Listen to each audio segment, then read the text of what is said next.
23 children were discovered locked in the basement of a Georgia plantation in 1864, all bearing the same distinctive features: high cheekbones, pale green eyes, and auburn hair streaked with gold.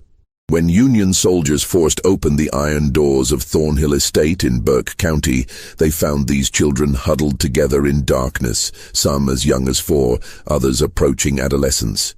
The eldest, a girl of 13, told the officers something that made veteran soldiers physically ill. "Mistress says we are her legacy. We cannot leave because we are her blood." Military records from the 34th Massachusetts Infantry mention the incident only once in a letter marked "confidential" and buried in regimental archives for over a century. Local histories of Burke County omit Thornhill Estate entirely, as if the plantation and its mistress never existed. But they did exist. And what Catherine Thornhill created in those 16 years between her husband's death and the arrival of federal troops represents one of the most disturbing chapters in American history. A systematic breeding program designed to create generations of enslaved people who could never escape their bondage because they were genetically tied to their owner.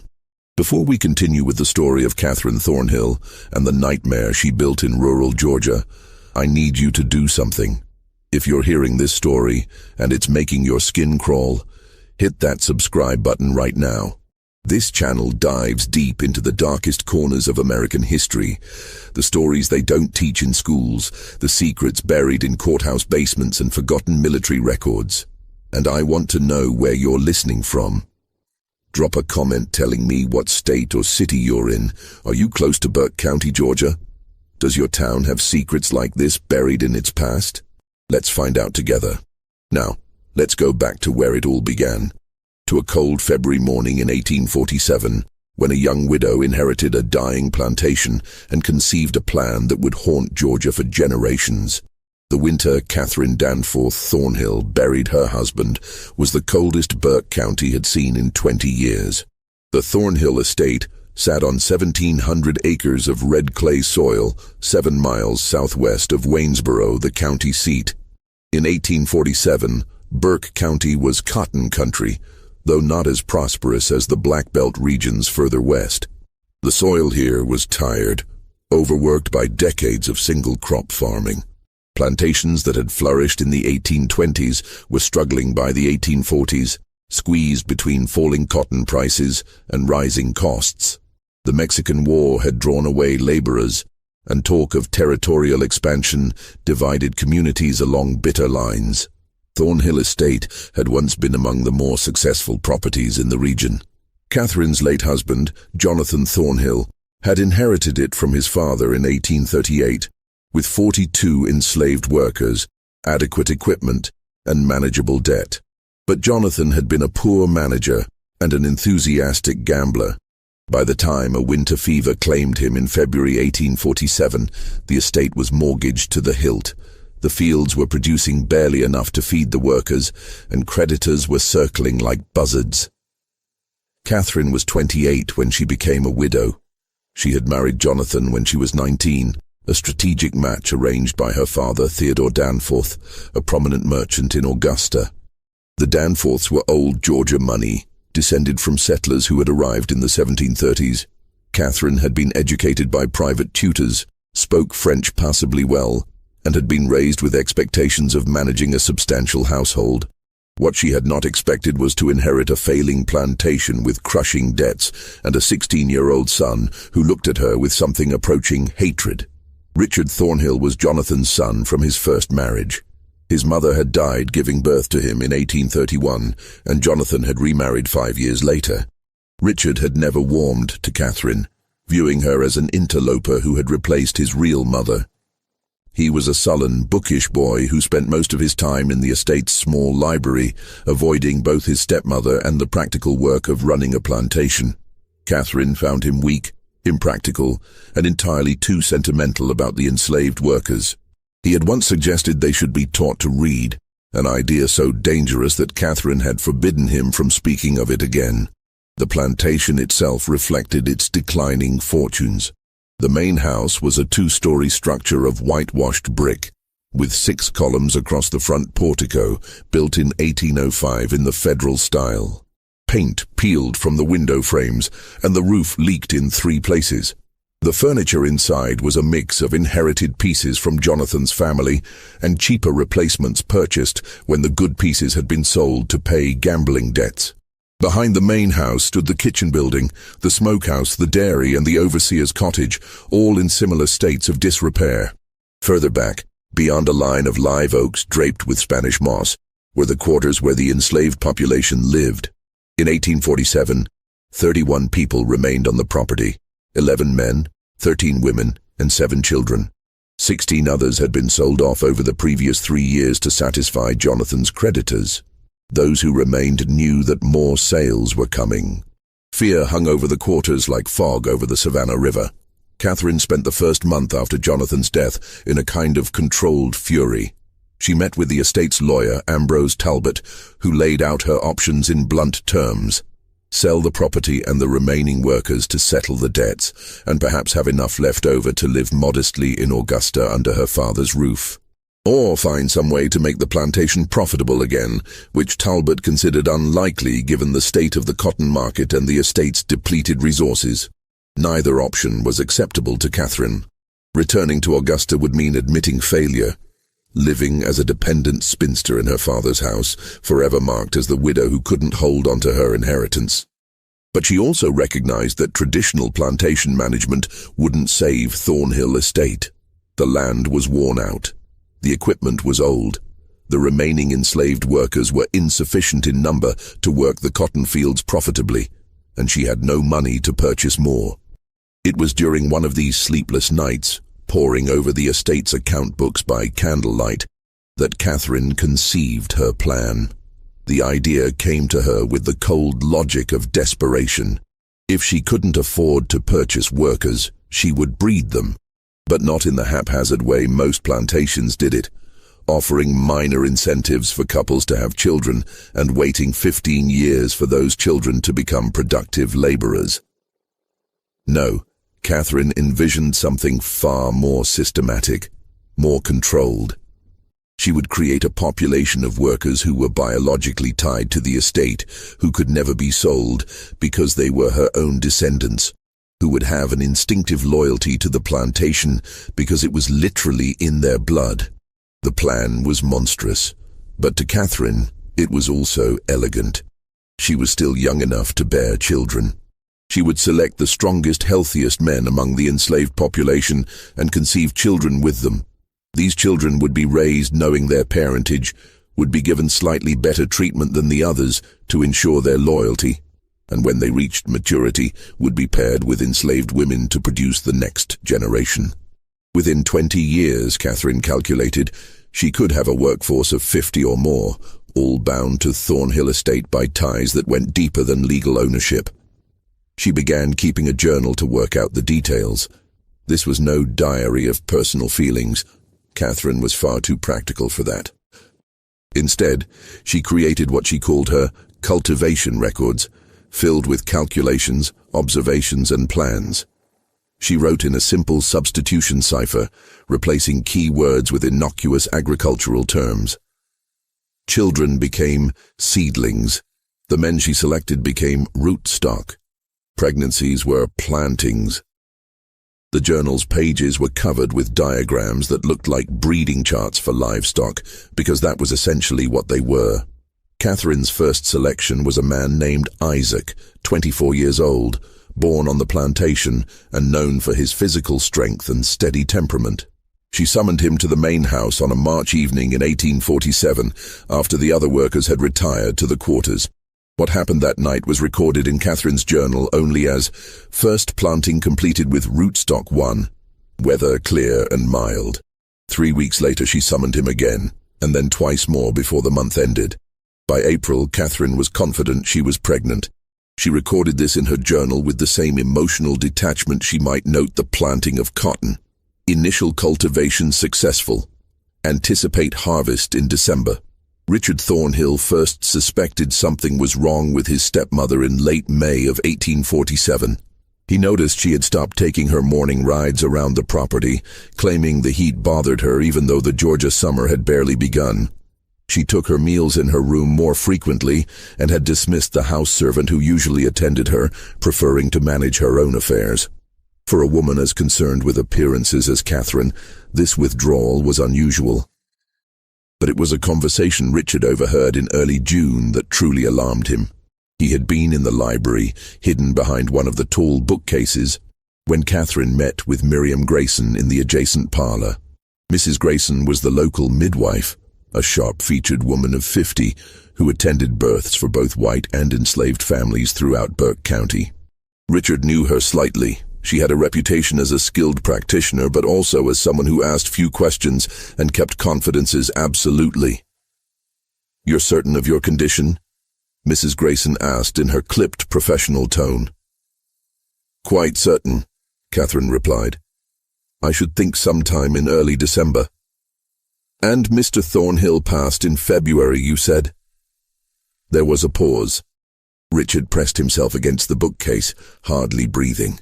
"My late husband and I were intimate in January," Catherine said evenly, "shortly before his final illness."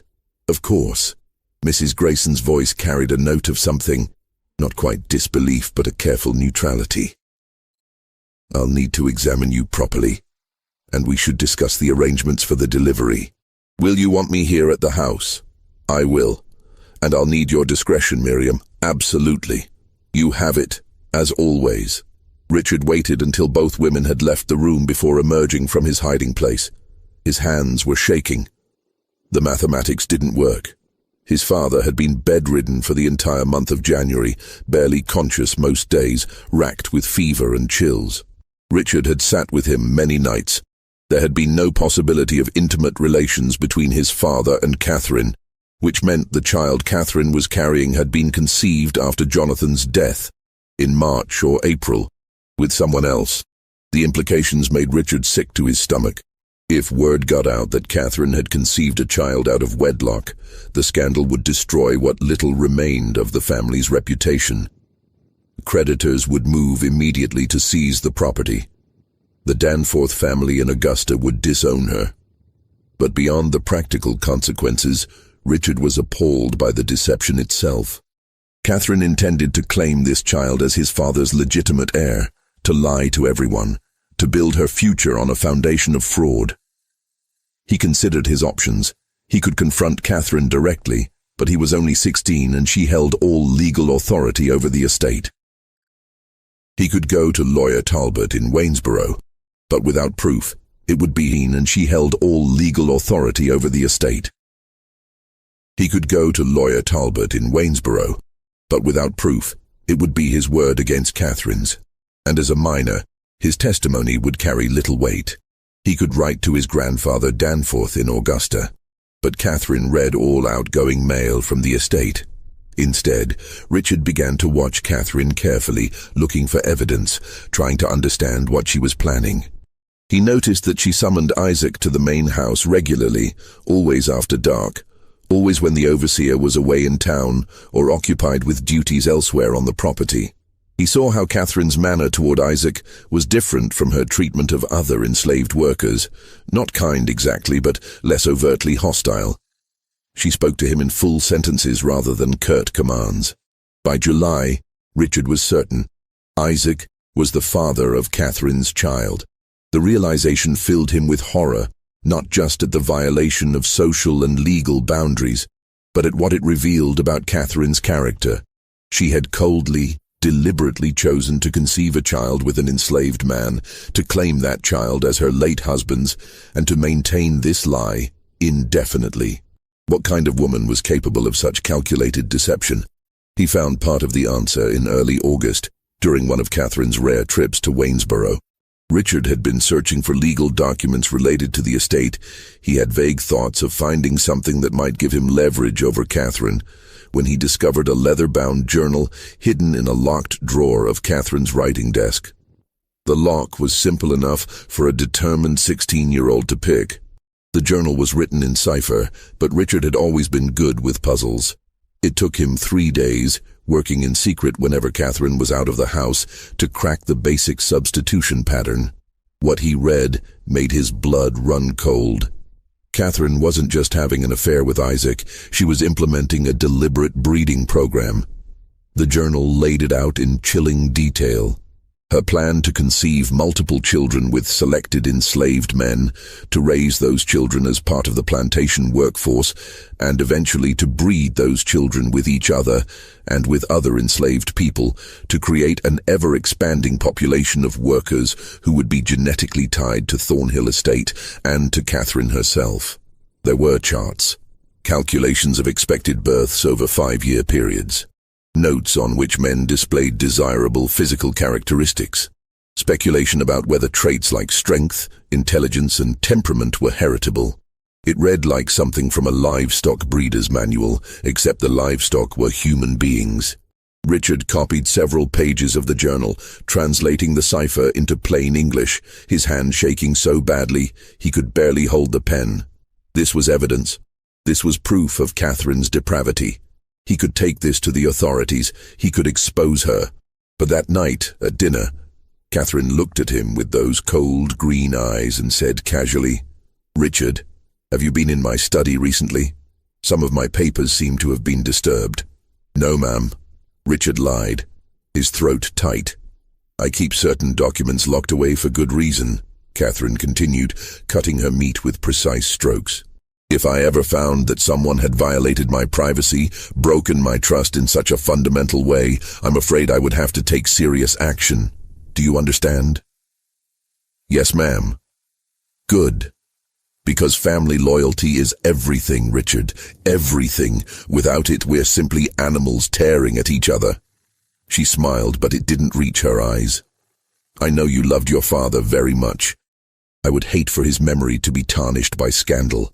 Especially scandal that might emerge from within his own household." The threat was clear.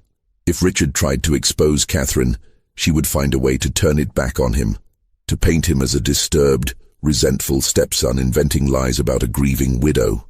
Who would people believe? A respected plantation mistress from a prominent family, or an awkward teenage boy with known resentment toward his stepmother? Richard returned to his room that night and burned the pages he had copied. But he kept watching Catherine, and he began to feel increasingly unwell. It started with fatigue. By September, Richard found himself exhausted by mid-afternoon, unable to focus on his books. His appetite diminished. He developed frequent headaches that made it difficult to think clearly. By October, he was experiencing muscle weakness and occasional stomach pains. Catherine showed great concern. She insisted Richard stay in bed. She prepared his meals herself, bringing him bowls of soup and plates of soft foods. She summoned Mrs. Grayson to examine him. The midwife, who also served as a general medical practitioner in the absence of a proper physician, diagnosed nervous exhaustion complicated by possible consumption. She prescribed rest, fresh air when Richard felt strong enough, and a special tonic that Catherine obtained from a pharmacy in Augusta. "Tuberculosis often strikes young men of sensitive disposition," Catherine told Richard, adjusting his pillows with attentive care. "Your father had a cousin who died of it at just your age. We must be very vigilant." Richard knew better. He had read about arsenic poisoning during his hours in the library. He recognized the symptoms in himself, the fatigue, the digestive troubles, the muscle weakness. Catherine was slowly killing him, disguising murder as disease, eliminating the one person who knew her secret and posed a threat to her plans. But he was too weak to fight back, too isolated to get help. The house servants followed Catherine's orders absolutely. The overseer rarely came to the main house. Richard's room was on the second floor, and by November he barely had the strength to get out of bed, let alone escape the property and reach Waynesboro. He made one final attempt to expose Catherine in late November, writing a letter to his grandfather Danforth in Augusta. It took him 3 days to compose it, working for a few minutes at a time before exhaustion overwhelmed him. He described Catherine's breeding program, her journal, the poisoning. He sealed the letter and gave it to one of the younger house servants, a girl named Pearl, begging her to post it in Waynesboro without telling Catherine. Pearl took the letter, but she also told Catherine, terrified of what would happen if the mistress discovered she'd been keeping secrets. Catherine read the letter, expressionless, then burned it in the fireplace in front of Richard. "You're very ill, darling," she said softly, almost tenderly. "The fever is affecting your mind. You're imagining things that aren't real. It's a mercy, really, that you won't have to suffer much longer." Richard Thornhill died on December 3, 1847, 3 weeks before his 17th birthday. Dr. Samuel Pritchard from Waynesboro, summoned to record the death, noted consumption as the cause and remarked that the young man had wasted away with tragic speed. Catherine wept decorously at the funeral. She wore black for a full year. 4 days after Richard's burial, Catherine gave birth to a healthy son. She named him Jonathan, after her late husband, and claimed he had been born slightly premature, which explained any questions about timing. Few people in Burke County thought to count backwards from the birth to Catherine's widowhood. Those who did kept their speculations to themselves. It was not the kind of thing one discussed openly. The years between 1848 and 1856 transformed Thornhill Estate in ways that seemed almost miraculous to outside observers. The plantation that had teetered on the edge of bankruptcy slowly regained its footing. Cotton production increased. The enslaved workforce grew. Catherine Thornhill earned a reputation as a shrewd, if somewhat reclusive, plantation mistress who managed her property with uncommon efficiency. But that efficiency came at a terrible cost that no outsider ever saw. Catherine gave birth 4 more times between 1848 and 1853, daughters named Eleanor, Abigail, and Margaret, and another son she called Samuel. Each birth was attended only by Miriam Grayson, who by now was deeply complicit in Catherine's schemes. The midwife received generous payment for her services and her silence, regular fees that far exceeded her normal rates, plus a small cottage on the edge of the Thornhill property where she could live without paying rent. Mrs. Grayson's role extended far beyond delivering Catherine's children. She also performed a darker function, ensuring that enslaved women on the property only gave birth to children who fit Catherine's careful plans. When pregnancies occurred outside Catherine's controlled pairings, and they did, because human beings will form attachments and intimate relationships even in the most oppressive circumstances, Mrs. Grayson provided abortifacients, plant-based compounds that induced miscarriages. She performed these procedures in a small room behind the overseer's cottage, away from the main house, away from witnesses. The women subjected to these forced abortions rarely spoke of them, even to each other. The trauma was profound, the grief unvoiceable in a system that already denied them autonomy over their own bodies. But whispers circulated through the quarters anyway. Stories of women who had been pregnant 1 week and were told they had simply lost the babies naturally, though everyone knew Mrs. Grayson had been involved. One woman, named Ruth, tried to resist. In the spring of 1851, she was 5 months pregnant when Catherine discovered that the father was not the man Catherine had designated for her, but instead a young field hand named Samuel, with whom Ruth had formed a genuine attachment. Catherine ordered Mrs. Grayson to terminate the pregnancy immediately. Ruth ran. She made it nearly 4 miles into the pine forests southwest of the plantation before the overseer's dogs tracked her down.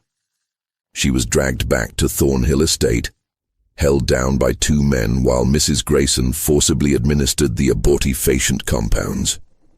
Ruth survived the ordeal physically, but something fundamental broke inside her. She worked mechanically after that, spoke rarely, and died 2 years later during a fever outbreak that swept through the quarters. She was 24 years old, but Ruth's tragedy was just one among many. By 1856, Catherine's program had produced 7 children of her own, all of whom were being raised in a peculiar liminal space. They were legally enslaved. Catherine had registered them as such in the county records, claiming them as children born to enslaved women on the property. which gave her legal ownership of them. But in practice, they lived in the main house, wore decent clothes, ate better food than the other enslaved children, and received informal education from Catherine herself. Young Jonathan, the eldest, was 8 years old in 1856. He was a serious, quiet child who resembled Catherine strongly. The same green eyes, the same auburn hair, the same sharp features. He had no memory of his father Isaac, who had been sold to a plantation in Alabama in 1849.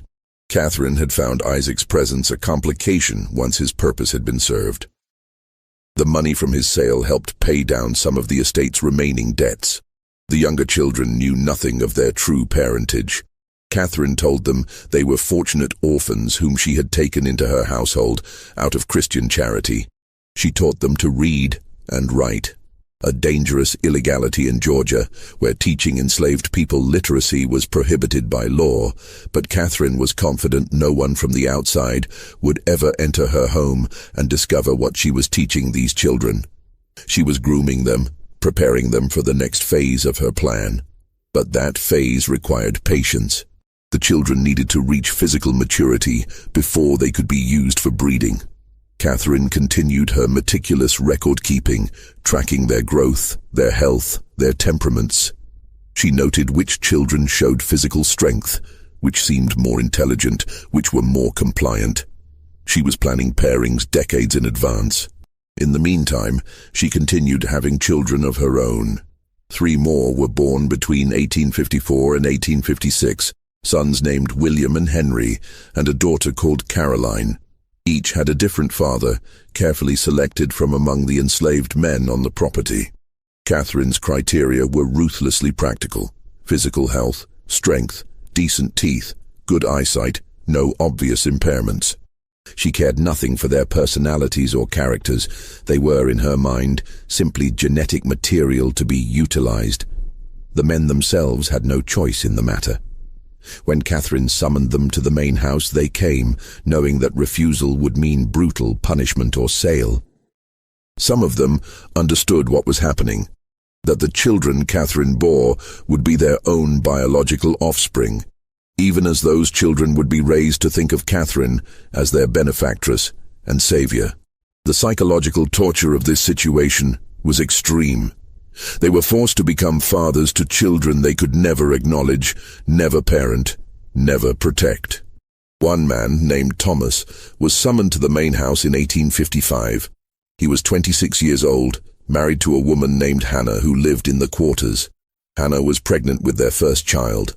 When Thomas learned that Catherine intended to use him for breeding, he tried to refuse. The overseer, a brutal man named Virgil Kane, had Thomas whipped in front of the assembled enslaved population, 39 lashes that left his back scarred for life. Then Catherine had him brought to the main house anyway. Thomas complied. He had no other choice, but he never spoke to Hannah about what happened in the main house, and Hannah never asked. Some knowledge was too poisonous to voice. By 1856, Thornhill Estate housed a population that looked normal on the surface, but was actually structured along Catherine's twisted logic. There were the field workers, about 20 adults and their children, who worked the cotton and corn under the overseer's supervision. There were the house servants, 3 women and 1 elderly man who cooked, cleaned and maintained the domestic space. And then there were Catherine's special children, 10 in total by 1856, ranging in age from 8 years old down to infancy. These children occupied a strange position in the plantation hierarchy. The other enslaved people resented them for their privileges, but also pitied them for what they represented. Everyone in the quarters understood on some level what Catherine was doing. They didn't have language for eugenics or breeding programs; those terms would come later. But they recognized the pattern. They saw how Catherine kept detailed records of the children, how she measured them periodically, how she noted their development in her locked journal. And they waited with a kind of horrified anticipation for what would happen when these children grew up. Because everyone knew what Catherine intended. She had made it clear in subtle ways, in comments and instructions. These children were being raised to produce the next generation of workers. They were tools in Catherine's long-term plan to create a workforce that could never leave, could never be sold, because they were genetically bound to her and to Thornhill Estate. It was an abomination disguised as innovation, but in the isolated world of a rural Georgia plantation in the 1850s, with no outside oversight and absolute power concentrated in the hands of the property owner, Catherine was able to pursue her vision without interference. The only person who posed any potential threat was lawyer Talbot in Waynesboro, who handled the estate's legal affairs and thus had access to records that might raise questions. But Talbot was a practical man who valued profitable clients, and by 1856, Thornhill Estate was becoming profitable. The cotton yields were improving. The workforce was growing through Catherine's breeding program at no acquisition cost. Debts were being paid down. Talbot asked no uncomfortable questions because he benefited from Catherine's success. The isolation of the plantation helped maintain secrecy. Thornhill Estate was 7 miles from Waynesboro, connected by a rough road that was often impassable in winter. Neighbors were few. The nearest plantation was 3 miles away. Catherine rarely entertained visitors and discouraged social calls. When she did interact with other plantation families, usually at church on Sundays or at occasional gatherings in Waynesboro, she presented herself as a proper widow, managing her late husband's property with Christian virtue and practical wisdom. No one suspected the systematic horror occurring behind the whitewashed brick walls of the main house and in the quarters beyond the oak trees. And even if they had suspected, would they have cared? This was Georgia in the 1850s, a society built on the brutal exploitation of enslaved labor. Catherine's program was more systematic, more coldly calculated than most, but it was not fundamentally different in kind from what happened on thousands of other plantations across the South. That was perhaps the most disturbing aspect of the entire situation. Catherine's breeding program was monstrous, but it was also logical within the framework of a society that already treated human beings as property to be bought, sold, and bred at will. She had simply taken the underlying logic of slavery and followed it to one of its most horrifying conclusions. But systems built on such profound injustice contain the seeds of their own destruction.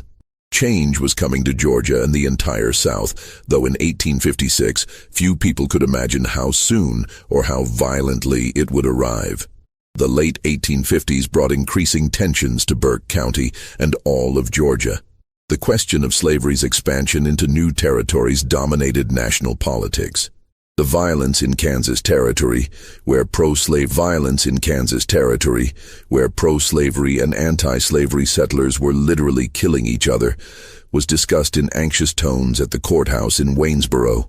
The presidential election of 1856, which put James Buchanan in office, did little to resolve the fundamental conflicts tearing the country apart. Catherine paid little attention to politics. Her focus remained fixed on Thornhill Estate and her long-term program. By 1859, her eldest children were approaching adolescence.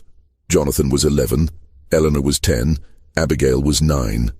They were still too young for the breeding phase of Catherine's plan, but she was already making preparations, already selecting which of the enslaved young women would be appropriate partners when the time came. It was during this period that Catherine constructed what she called the Heritage Room, in a previously unused section of the mansion's east wing.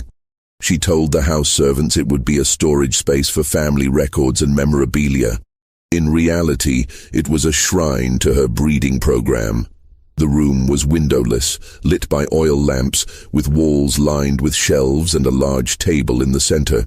On the shelves, Catherine stored her coded journals. 3 leather-bound volumes by 1859, chronicling every birth, every pairing, every observation about the children's development. She also kept small glass vials, each labeled with a name and a date, containing locks of hair from each child. These samples were arranged in rows, organized by generation and parentage, a physical archive of her genetic experiments. On the table, Catherine had drawn elaborate family trees in ink, showing not actual family relationships, but her planned pairings for future generations. Lines connected names with notations about anticipated outcomes. Strong constitution, good teeth, intelligent, compliant temperament. It looked like breeding charts for show dogs or race horses, except the names were human. Abigail paired with Thomas's son Jacob. Eleanor with Isaac's son Marcus, who would be born in 1862, Margaret with Samuel's nephew Peter. Catherine spent hours in this room, planning decades into the future, imagining a Thornhill estate populated by 100 or more workers, all descended from her, all genetically and psychologically bound to the land. In her mind, she was creating something revolutionary, a plantation that would never face labor shortages, never require expensive purchases of new workers, never risk mass escapes, because the enslaved population would have nowhere else to go. They were family, in the most literal sense. The practical implementation of this vision required Catherine to exert even tighter control over the plantation's social structures. She began separating the children into different groups based on their roles in her program. The special children, her own biological offspring, continued living in or near the main house. The other enslaved children were kept at a distance, sleeping in the quarters, working in the fields as soon as they were old enough. But Catherine needed these other children too. They were necessary for the genetic mixing she envisioned. So she implemented a system of subtle manipulation, offering small privileges to families who cooperated with their pairings, threatening separation and sale to those who resisted. The psychological pressure was immense and constant. A woman named Violet, mother of 3, found herself in an impossible position in 1860. Catherine had decided that Violet's eldest daughter, a girl of 14 named Sarah, should be paired with one of the older field hands, a man in his 30s named Elijah. Sarah was terrified. She was still a child, and Elijah was old enough to be her father. Violet begged Catherine to wait, to give Sarah more time. Catherine's response was cold. "You have 2 younger daughters, Violet. Would you prefer I sell them to settle this matter? Or will Sarah do her duty to this estate and to you?" Sarah was paired with Elijah that autumn. She gave birth to a daughter 9 months later and died from complications of the delivery. She was 15 years old. Violet never recovered from the loss. She continued working mechanically, speaking to no one, and in 1862 she walked into the Savannah River and drowned herself. But tragedies like Sarah's and Violet's were invisible to outside observers. When visitors came to Thornhill Estate, which was rare, they saw a well-managed plantation with neat fields, a substantial house, and a workforce that appeared adequately fed and housed. The horror was carefully hidden, buried in the quarters, locked in the heritage room, encoded in Catherine's journals. Then came 1860 and everything changed. Abraham Lincoln was elected president. South Carolina seceded from the Union in December. Georgia followed in January 1861, with delegates at the secession convention in Milledgeville voting 208 to 89 to leave the United States and join the Confederate States of America. War came in April with the firing on Fort Sumter. Initially, many Georgians believed it would be a short conflict, a few months, perhaps a year, and the Confederacy would establish its independence. But the war dragged on through 1861, into 1862, through 1863. Young men from Burke County marched off to fight in Virginia and Tennessee. Some returned in coffins. Others didn't return at all. The war disrupted Catherine's plans in ways she hadn't anticipated. The overseer, Virgil Kane, enlisted in the Confederate Army in 1861 and was killed at Shiloh in April 1862. Finding a replacement was difficult. Most able-bodied white men were away at war. Catherine eventually hired an elderly man named Silas Kendrick, who was too old for military service. Kendrick was less brutal than Kane had been, but he was also less effective at maintaining discipline and control. The enslaved population at Thornhill Estate began to sense the shifting power dynamics. News filtered through the slave networks that connected plantations across Georgia. Whispered reports of Union victories, rumors that Lincoln had issued a proclamation freeing enslaved people in Confederate territory, speculation about what would happen if the Yankees came south. Catherine tightened her control as best she could. She confined the enslaved population to the plantation, forbidding anyone from leaving, even to visit relatives on neighboring properties. She increased rations slightly to reduce the temptation to run away, and she accelerated her breeding program, pushing some of the children into pairings earlier than she had originally planned. Jonathan, her eldest son, turned 15 in December 1862. Catherine decided he was ready. She had selected a young woman named Rachel, 16 years old, the daughter of one of the field hands. Rachel had no say in the matter. In February 1863, Catherine arranged for Jonathan and Rachel to be married in a ceremony she conducted herself in the main house, a mockery of a wedding with no legal standing, designed purely to give a veneer of respectability to the breeding pairing. Jonathan, who had been raised in isolation from the other enslaved people and taught to think of Catherine as his benefactress, accepted this arrangement without question. He had no understanding of what had been done to him, no awareness that Catherine was his biological mother. Arrangement without question. He had no understanding of what had been done to him, no awareness that Catherine was his biological mother, no sense of the profound wrongness of the entire situation. Rachel, traumatized into silence, said nothing. But others in the quarters were watching. They saw Catherine pairing these special children, the ones she'd raised in the main house, with the other enslaved young people. They understood this was the next phase of whatever Catherine had been planning all these years, and a quiet, desperate rage began building in the quarters, a rage that would have nowhere to go until circumstances finally shifted in their favor. The spring of 1863 brought terrible news to Burke County. Confederate losses were mounting.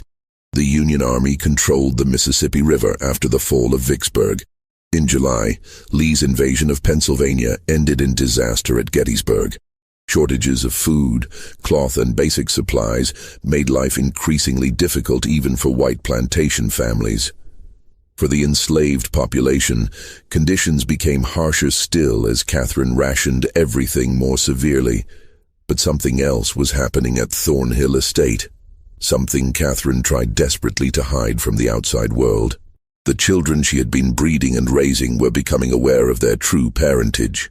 It began with Eleanor, Catherine's second-born daughter, now 14 years old. She had always been the most observant of Catherine's children, the one who asked uncomfortable questions. In May 1863, while helping Catherine organize papers in the study, Eleanor discovered one of the coded journals that Catherine had carelessly left unlocked. Eleanor had learned to read from Catherine herself. She was intelligent, curious, and bored with the limited reading material available in the house. The journal's cipher intrigued her. She spent 3 weeks working on it in secret, the same way Richard had done 16 years earlier, slowly decoding the substitution pattern. What she found destroyed her understanding of her entire existence. The journal detailed her conception. Second planting with rootstock 2, Thomas, age 21, excellent physical specimen, strong back, good teeth, weather warm and humid. Anticipate harvest in late October 1848. Eleanor read the entry again and again, her hands shaking. Rootstock 2, Thomas. She knew Thomas. He was one of the field hands, a quiet man in his 30s who never made eye contact with anyone. He was her father. Catherine was her mother. She was not an orphan raised out of charity. She was the product of Catherine's deliberate breeding experiment. The implications cascaded through Eleanor's mind. If this was true for her, it was true for Jonathan, for Abigail, for all the children Catherine had brought into the main house. They were Catherine's biological children, conceived with enslaved men, and they had been lied to their entire lives. Worse still, the journal laid out Catherine's plans for their futures. Eleanor read the notations about pairings, about anticipated offspring, about the creation of a self-sustaining workforce. She saw her own name in one of the charts, connected by a line to someone called Marcus, Isaac's son, to be born 1862, pairing with Eleanor anticipated 1865. Eleanor felt physically sick.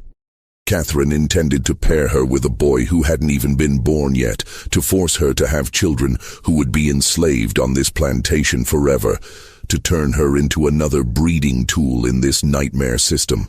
She confronted Catherine that night, her voice shaking with rage and horror. "I read your journal. I know what you are. I know what I am." Catherine's face went still, her eyes cold as winter. "You should not have done that, Eleanor. You're my mother. Thomas is my father, and you've been planning to breed us like animals." Eleanor could barely force the words out. "Sit down," Catherine commanded. "No. Sit down." The threat in Catherine's voice was unmistakable. Eleanor sat, her whole body trembling. Catherine paced the room, her mind clearly working through the problem Eleanor now represented. Finally, she spoke. "You are intelligent enough to understand the position we're in, so I'll speak plainly. Yes, I am your biological mother. Yes, I have been implementing a systematic program to create a self-sustaining workforce for this estate. And yes, you and the others will participate in that program when you come of age." "I won't," Eleanor said, but her voice lacked conviction. "You will, because the alternative is far worse." Catherine leaned forward, her face inches from Eleanor's. "Right now, you live in this house. You eat good food. You wear decent clothes. You can read and write. What do you think happens if you refuse to cooperate? I sell you. I sell you to a plantation in Alabama or Mississippi where they work field hands to death in 5 years, where women are brutalized as a matter of course, where literacy earns you a whipping or worse. Is that what you want?" Eleanor said nothing, tears streaming down her face. "I thought not." Catherine straightened. "You will not speak of this to your brothers or sisters. You will not speak of it to anyone in the quarters. You will continue your life exactly as before. And when the time comes for you to fulfill your role in this family's future, you will do so. Do you understand?" "Yes," Eleanor whispered. But Catherine had made a critical error. She had revealed the truth without adequately controlling the information.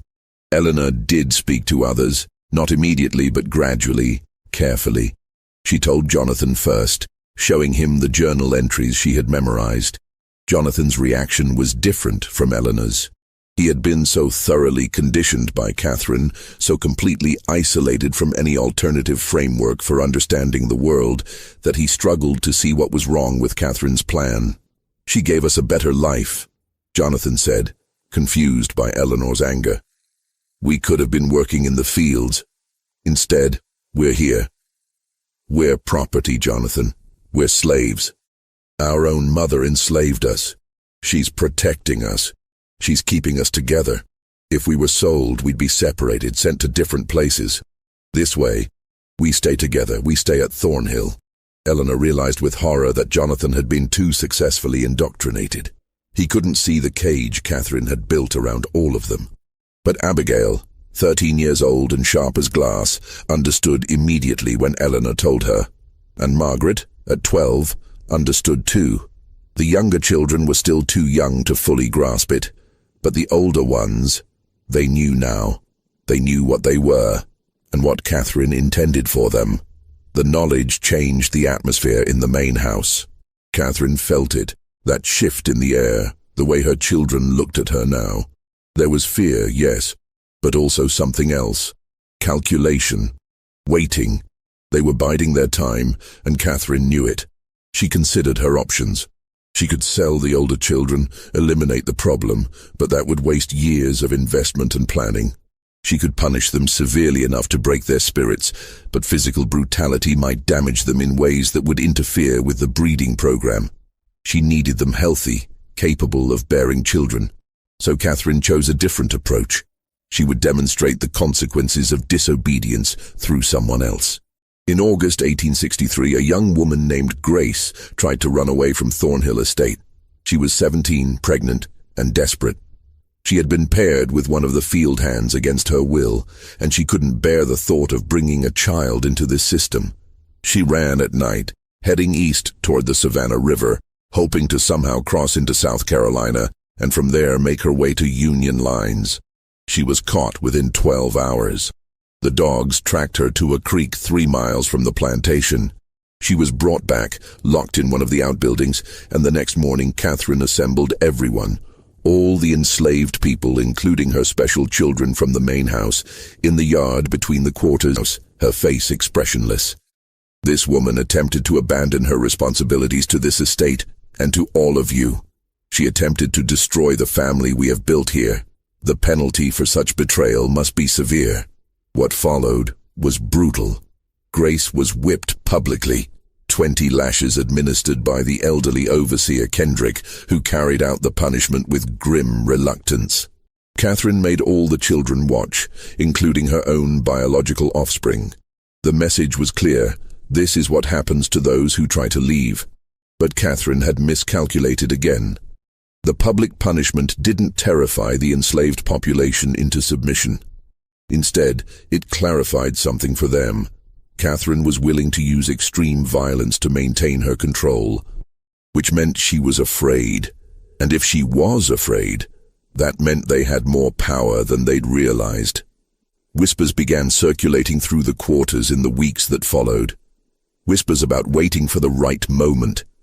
Whispers about what would happen when the war ended, because surely it would end, and surely the Yankees would come south, and surely things would change.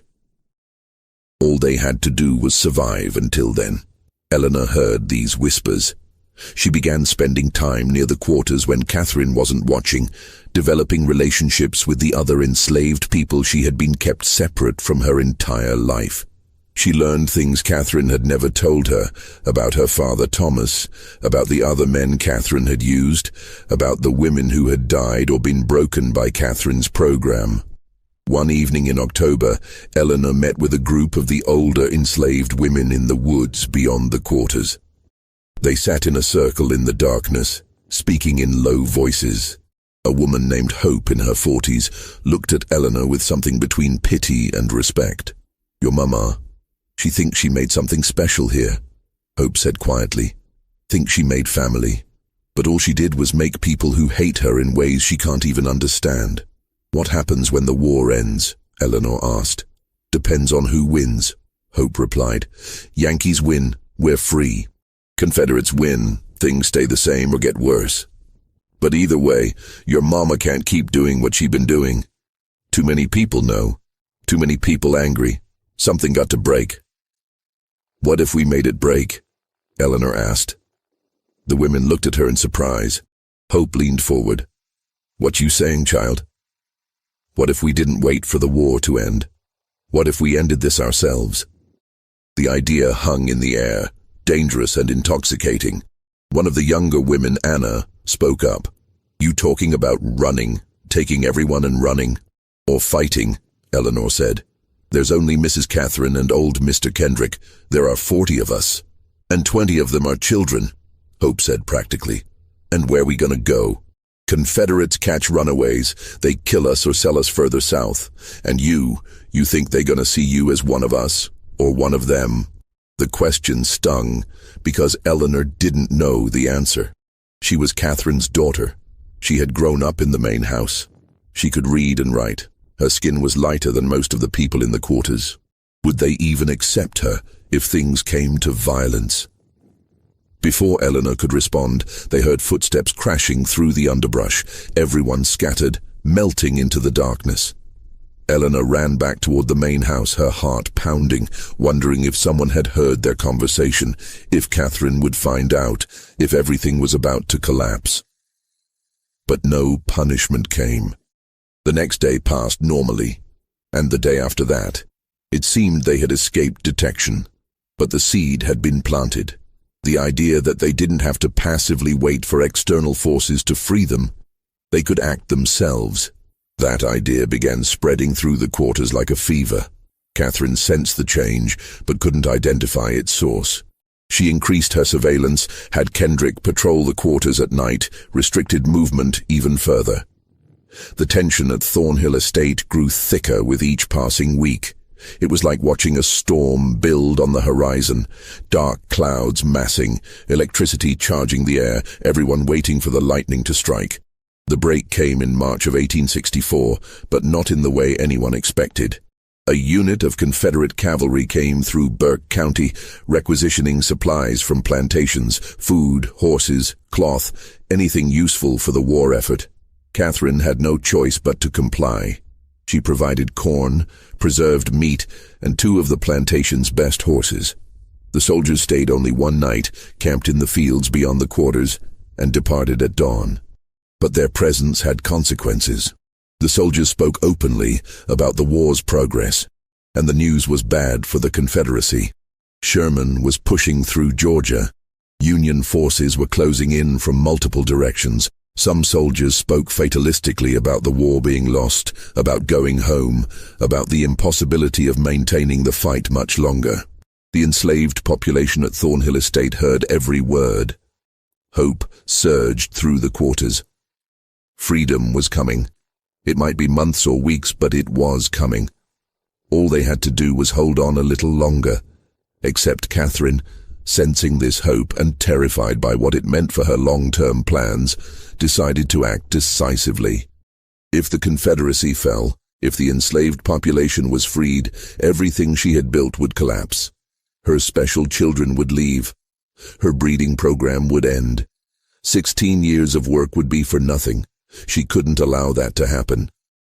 On the night of March 17, 1864, Catherine gathered her biological children in the main house: Jonathan, Eleanor, Abigail, Margaret, Samuel, William, Henry, Caroline, and the 3 youngest who were still infants. 11 children in total, ranging from 16 years old down to 6 months. "Things are going to change very soon," Catherine told them, her voice calm, but her eyes intense. "The war may end badly for us. The Yankees may come. There may be attempts to take you away from me, to destroy our family. I cannot allow that to happen." Eleanor felt ice slide down her spine. "What are you planning?" "We're going to secure our future," Catherine said. "Tonight." She led them to the heritage room in the East Wing, the room none of them except Jonathan had ever been allowed to enter. Catherine lit the oil lamps, illuminating the shelves of journals, the vials of hair samples, the elaborate family trees drawn on paper and pinned to the walls. "This is our legacy," Catherine said. "This is what we've built together, and no one is going to take it from us." From a locked cabinet, Catherine withdrew a small wooden box. Inside were several glass bottles containing clear liquid. "This is a medicine called laudanum," she explained. "In small doses it provides relief from pain. In larger doses it provides eternal peace." Abigail gasped. "You want to poison us?" "I want to protect you," Catherine corrected, her voice taking on an edge of desperation. "If the Yankees come, if they free the others, where will you go? You're not white enough to live in white society. You're not fully black in their eyes either. You'll be outcasts, owned by no one, belonging nowhere. Is that better than staying here, staying together, staying with me?" "Yes," Eleanor said firmly. "Anything is better than this." Catherine's face hardened. "You're too young to understand. All of you are too young. But I am your mother, and I know what's best for this family." She moved toward the bottles, but Jonathan stepped between her and the others. He was 16, nearly as tall as Catherine, and something in his face had changed. "No," he said quietly. "Jonathan, don't be foolish. You understand the plan. You've always understood." "I understood what you told me," Jonathan said. "But Eleanor showed me the journals.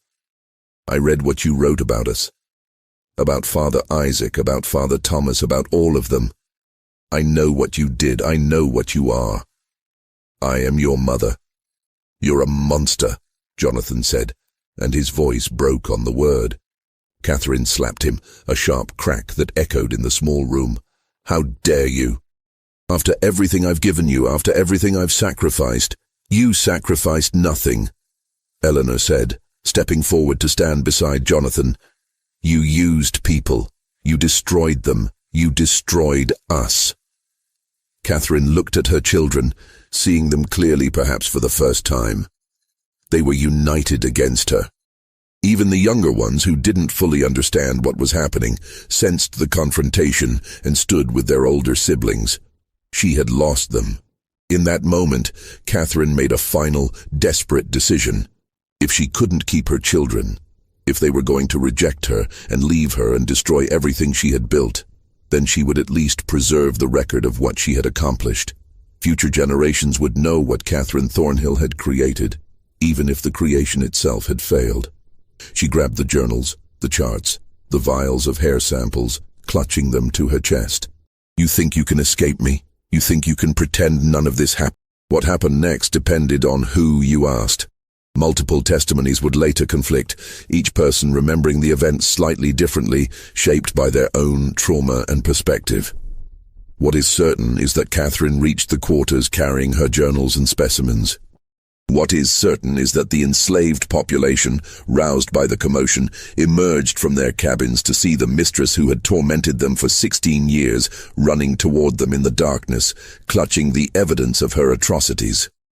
What is certain is that someone, maybe Hope, maybe one of the men, maybe several people at once, decided that this was the moment.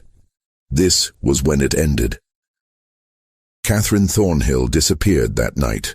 Her journals were found scattered in the mud outside the quarters, pages torn and muddy. The vials of hair samples were smashed. The charts were burned, and Catherine herself was simply gone. Jonathan and Eleanor, reaching the quarters minutes after their mother, found chaos.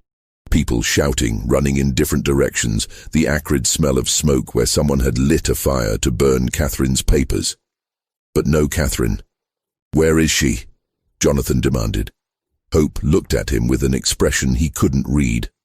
"Gone. That's all you need to know. She's gone, and she ain't coming back. What did you do to her?" "What she had coming," Hope said simply. "Now you got a choice, boy. You can raise hell about your mama, or you can understand that justice got done here tonight and let it rest." Jonathan looked at Eleanor. His sister's face was pale, her eyes wide, but she nodded slowly. "Let it rest," she whispered. The next morning, Catherine Thornhill was reported missing. Old Mr. Kendrick, the overseer, searched the property but found nothing. He reported the disappearance to the sheriff in Waynesboro, who came out to investigate, but ultimately concluded that Mrs. Thornhill had likely fled the area in fear of advancing Union forces. A reasonable assumption, given the deteriorating military situation. No one from the quarters spoke of what had happened. Jonathan and Eleanor and the other children said nothing. The official record simply states that Catherine Thornhill disappeared on the night of March 17, 1864, and was never seen again. But everyone at Thornhill Estate knew the truth, even if they never spoke it aloud. Catherine had been killed that night. Her body had been disposed of somewhere on the plantation's 1,700 acres. And her children, her biological offspring, her breeding experiments, her legacy, had chosen to let her murderers go unpunished because they understood that their mother had earned her fate. The war ended 14 months later. General Sherman's army swept through Georgia in late 1864, though they passed 30 miles north of Burke County and never came directly to Thornhill Estate. The Confederacy collapsed in April 1865. Freedom came to the enslaved population of Georgia through a combination of military occupation, the 13th Amendment, and the simple fact that the system of bondage could no longer be maintained. At Thornhill Estate, the transition was complicated. Jonathan, as Catherine's eldest child, had some legal claim to the property, but his status was ambiguous, legally enslaved under Georgia law, but also Catherine's biological heir. Lawyer Talbot in Waynesboro tried to sort out the mess, but eventually gave up. The property fell into a kind of legal limbo. Most of the formerly enslaved population left Thornhill Estate within weeks of emancipation. They scattered across Georgia and beyond, seeking family members who had been sold away years before, looking for opportunities in cities, or simply putting as much distance as possible between themselves and the site of their suffering. Some stayed, at least initially. Hope remained, helping to organize those who had nowhere else to go. Thomas stayed, Eleanor's biological father, who finally, after 16 years, was able to acknowledge his daughter openly. They had one conversation about Catherine, about what had been done to him and to Eleanor, and then they never spoke of it again. The pain was too deep, too tangled with the fundamental wrongness of the entire situation. Eleanor herself stayed at Thornhill Estate until 1867. She learned in those years after the war how to exist as a free person, though the psychological damage of her childhood never fully healed. She eventually moved to Savannah, where she worked as a seamstress and married a carpenter named William Foster. She never had children. She never spoke publicly about her mother or her childhood.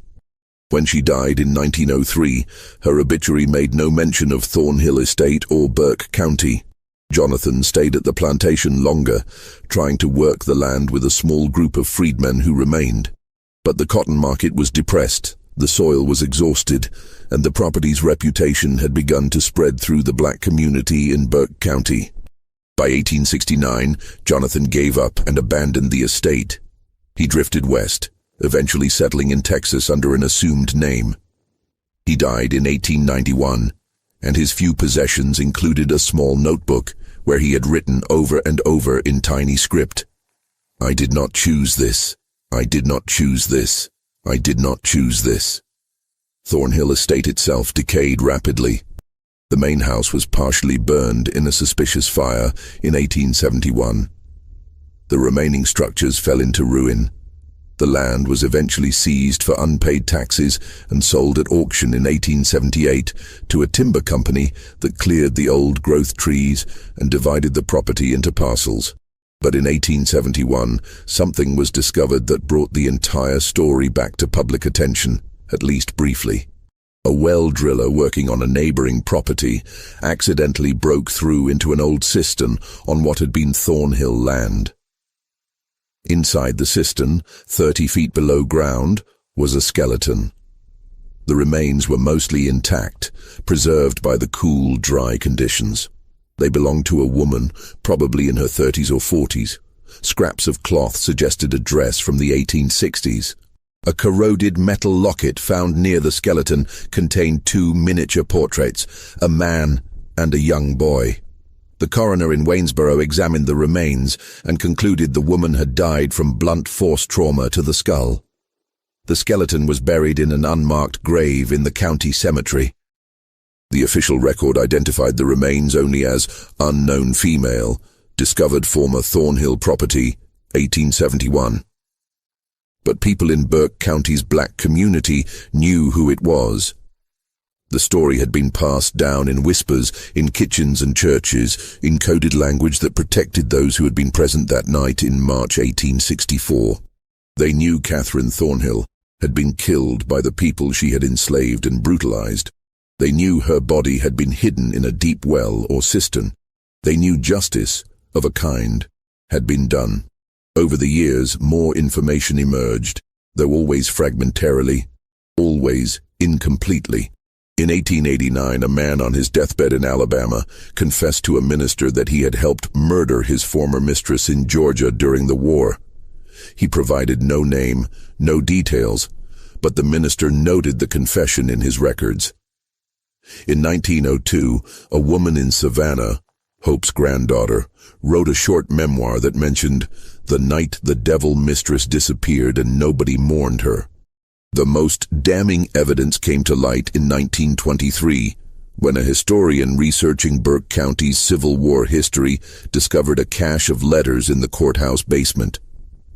Among them was a letter written in 1865 by Union Captain Samuel Reynolds, who had commanded one of the first federal units to enter Burke County after the war ended. Reynolds wrote, "We discovered disturbing evidence at a property called Thornhill Estate. Indications of systematic breeding experiments conducted by the late owner upon enslaved persons, including her own biological offspring. The details are too grotesque to relate in full, but multiple witnesses confirmed that the woman, one Catherine Thornhill, had implemented a program to create a self-perpetuating enslaved population through forced reproduction across generations. The witnesses also informed us that Mrs. Thornhill disappeared in March 1864, and though they would not explicitly state what occurred, their meaning was clear enough. I have elected not to pursue the matter further, as it seems to me that whatever justice was enacted upon this woman was well deserved. I have directed my men to say nothing of what we learned here. The letter was filed away and forgotten again until a graduate student found it in 1954 while researching her dissertation on Reconstruction in Georgia. She tried to verify the story, interviewing elderly residents of Burke County who might remember family stories from that era. Most claimed to know nothing.